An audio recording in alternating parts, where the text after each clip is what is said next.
I listen to lots of hip-hop and watch MTV Cribs. Hey, MTV Cribs. Just talked about that. I can't seem to focus on getting close to God. What's your advice? Stop watching MTV Cribs and don't listen to hip-hop. It's probably a good start. Okay, I don't have bias against any particular culture or genre of music, etc., etc. Though I have, strong objections to music per se, though there's some scholarly discussion about it. But I will show you what I'm convinced of. I think nowadays music is probably one of the easiest means to lose your moral sense. Music is audio pornography today. That's what it is. It's explicit, it's shameless, it's vulgar, it takes your sense of humanity away from you, it makes you look at women as objects, worse than animals. And these people are talking about women like they're talking about, an animal, really.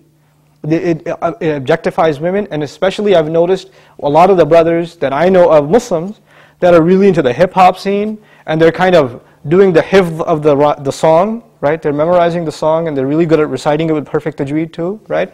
And so they do that, and it's just horrible language, horrible, horrific language. The only simple response I have to that, if you have any regard for the Book of Allah, that you really think it's from Allah, بِئْسَ الْإِسْمُ الْفُسُوقُ بَعْدَ الْإِيمَانِ. Even the name, the mention, the word for something bad is terrible once you have faith. Even the mention of something terrible is horrible for you, it's harmful for you after you have faith. You have to have a clean tongue. You have to say what قُلْ لِعِبَادِي يَقُولْ الَّتِي هِيَ أَحْسَنُ. Tell my slaves to say that which is the best. Say what is the best. Say good things from your mouth. So this is the first thing. When you say horrible things and you say things that are in direct contradiction to the moral gauge Allah gifted us with, then obviously you're deviating from your natural fitrah, your predisposition to turn to Allah. And when you constantly listen to garbage like that, then you get deviated. And you don't find pleasure except in disobedience to Allah. And that's a sign of a sick heart.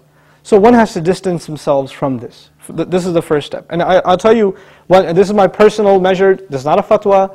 It's my personal analysis. You don't have to take it. But if a person finds listening to the Qur'an annoying, after they've been listening to hip-hop and this and that for a long time, and as soon as somebody puts the Qur'an on in the car, you know what they say? Oh man, turn that off, man. I don't want to, I just want to talk.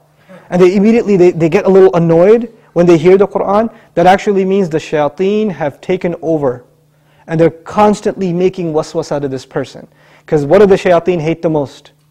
They hate the Qur'an. They hate the word of Allah. They flee, it hurts them. So you know what they do? Because this person has let the shayateen, the devils, into his heart, they start pinching at his heart when he hears Qur'an, and he says, I don't want to hear this. Right? It's like surgery, it's like pulling a tooth for this person. This happens.